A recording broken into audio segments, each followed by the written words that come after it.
फिशुला इनो के बारे में बताऊँगा क्योंकि ये कितना खतरनाक हो सकता है अगर आपको भगंदर हुआ है और ये ठीक जल्दी क्यों नहीं होता है। जब सर्जरीज कराते हैं तो बार बार ये क्यों हो जाता है। बहुत लोग के मन में एक दिमाग में ख्याल आ जाता है कि इसका ऑपरेशन सक्सेसफुल नहीं होता है। तो दोस्तों ऐसा बिल्कुल नहीं है। इसका बहुत ही सरल उपचार है और सही तरीके से किया जाए तो 101% सक्सेसफुल है। कुछ टर्म एंड कंडीशन है। फिशुला पहले जानते हैं होता क्या है। भगंदर होता क्या है। सबसे पहले भगंदर एक प्रकार का मलद्वार से जुड़ा हुआ एक ट्रैक बन जाता है, मतलब बाईपास ट्रैक। मलद्वार के जुड़ा हुआ एक बाईपास ट्रैक बन जाता है जिसको फिशुला एनो बोलते हैं, भगंदर बोलते हैं। और ये होता क्यों है, ये बहुत सारे कारण पर डिपेंड करता है। पहला तो इनर ग्लैंड इन्फेक्ट हो जाती है। यहीं पे इनर ग्लैंड, इनर क्रिप से इनर ग्लैंड लगी होती है, वो इन्फेक्ट हो जाती है अपने आप, किसी कारण के नहीं। 80% वही चांसेस होता है जिसकी वजह से आपको फिशुला होता है। दूसरा कारण ये होता है कि आपको जो एनल फिशुला हुआ है, फिशर से फिशुला होता है। आपके मलद्वार में कहीं चीरा लग जाता है जिसकी वजह से वहां पे बार बार कट लगता है, घाव बढ़ता है, वहां फाइब्रोसिस हो जाती है या फिर हीलिंग नहीं हो पाती, तो वहां पे गड्ढा जैसा बनने लगता है और ट्रैक फॉरगेट कर जाता है एक ट्रैक का। तो और भी बहुत सारे कारण हैं जैसे कि ट्यूबरक्लोसिस इन्फेक्शन, आपके आंतों की टीबी हो जाती है तब भी आपको हो सकता है। आईबीडी हो जाती है, अल्सरेटिव कोलाइटिस, क्रोन्स डिसीज, काफी खतरनाक स्थिति है, बीमारी है, उसमें भी आपको ये समस्या होती है।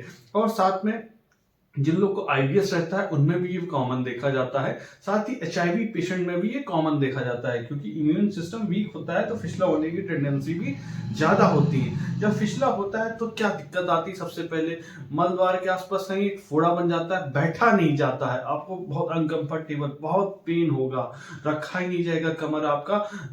आपका मलद्वार के आसपास बैठने में भी दिक्कत होगी, और जहां फोड़ा होगा वहां पे स्वेलिंग होगी। और जब फोड़ा में जब काफी एब्सेस में का पस जैसा कलेक्शन होने लगता है तो चिल्स के साथ ठंडी लग के बुखार होना शुरू हो जाता है। तो ये सब साइंस एंड सिम्टम्स आते हैं और आपको ये समस्या है कि जैसे फोड़ा फूट जाएगा, मवाद पस निकल जाएगा, वैसे ही आराम हो जाता है।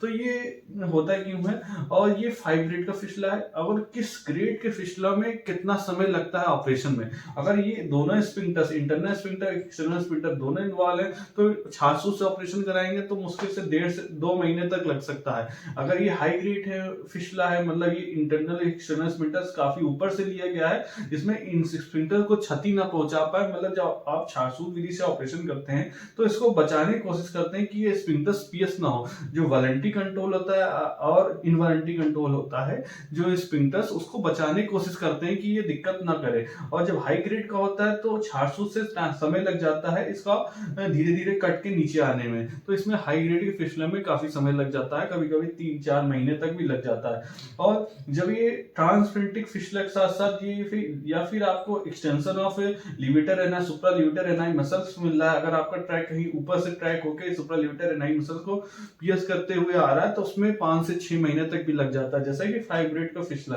देख सकते हैं। यहाँ पे इंटरनल ओपनिंग 6 पे, फिर यहाँ पे हार्सू से दोनों स्फिंक्टर्स के बीच में इंटरनल स्फिंक्टिंग स्पेस में ट्रैक फॉरगेट कर रहा, फिर यही ट्रैक फॉरगेट करके लगभग फिर ऊपर की तरफ आपका कॉकिक्स एरिया तक जा रहा है। यहाँ पे देख सकते हैं कॉकिक्स एरिया तक जा रहा है। तो ऐसी समस्या अगर आपको परसिस्ट है तो ये बहुत काफी सीवियर है। ये 5 ग्रेड का फिशला है। अगर चाहते हैं कि आपको ये सब बीमारी से बच सके तो दोस्तों अगर आपको ये बीमारी हो गई तो छाछूत विधि से ऑपरेशन कराए, एमआरआई जरूर कराए। एमआरआई से आपका ट्रैक का दिशा निर्देश गाइड हो जाता है। जब भी आपको ऐसी बीमारी होगी तो तुरंत आपको गाइड हो जाएगा कहाँ पे किस ट्रैक गया है, एक से ज्यादा इंटरनल ओपनिंग तो नहीं है। तो ऐसे रास्ते के आपको दिशा निर्देश मिल जाती है। तो जब डॉक्टर जब आपका ऑपरेशन करता है तो बहुत ही आसानी से ठीक हो जाता है, दोबारा रिकरेंस नहीं होता। तो दोस्तों